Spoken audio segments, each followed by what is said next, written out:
বিশ্বজুড়ে কোটি কোটি ক্যাথলিকের হৃদয়ে শোকের ছায়া।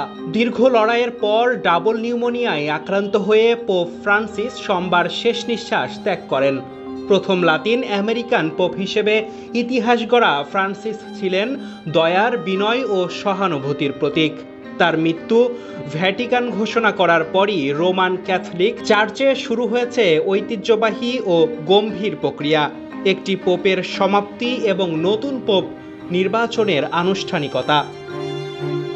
পোপের মৃত্যুতে চার্চ প্রবেশ করে সেডে ভাকান্টে বা শূন্য সিংহাসনের সময়ে।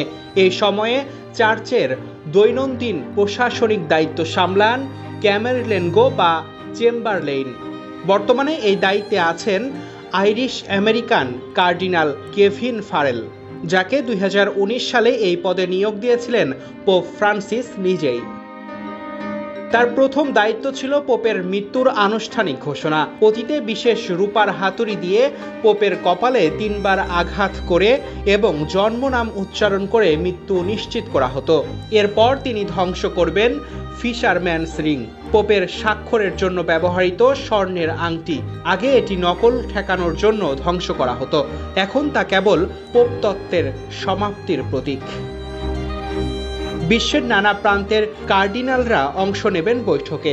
এখানে নির্ধারণ করা হবে পোপের দাফনের দিন এবং 9 দিনের শোকানুষ্ঠানের আয়োজন।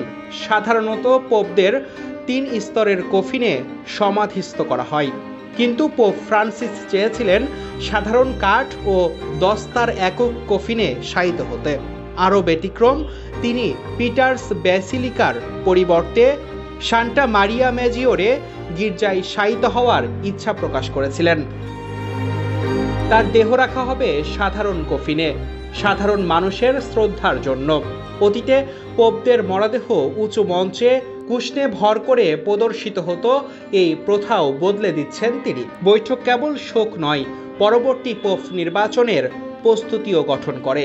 অন্তত 15 কিংবা সর্বোচ্চ 20 দিনের মধ্যে শুরু হবে কনক্লেভ, বিশ্বের 80 বছরের কম বয়সী 135 কার্ডিনালের গোপন ভোটাভুটি।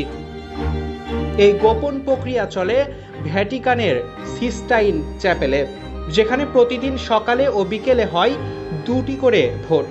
কোনো প্রার্থী যদি 2/3 ভোট পান, তাহলেই তাকে পোপ হিসেবে ঘোষণা করা হয়। ভোট ব্যর্থ হলে চিমনিতে উঠে কালো ধোঁয়া, সফল হলে ধোঁয়া হয় শুভ্র। তখনই সেন্ট পিটার্স ব্যাসিলিকার ঘণ্টাধ্বনি জানিয়ে দেয় পোপ নির্বাচিত হয়েছেন।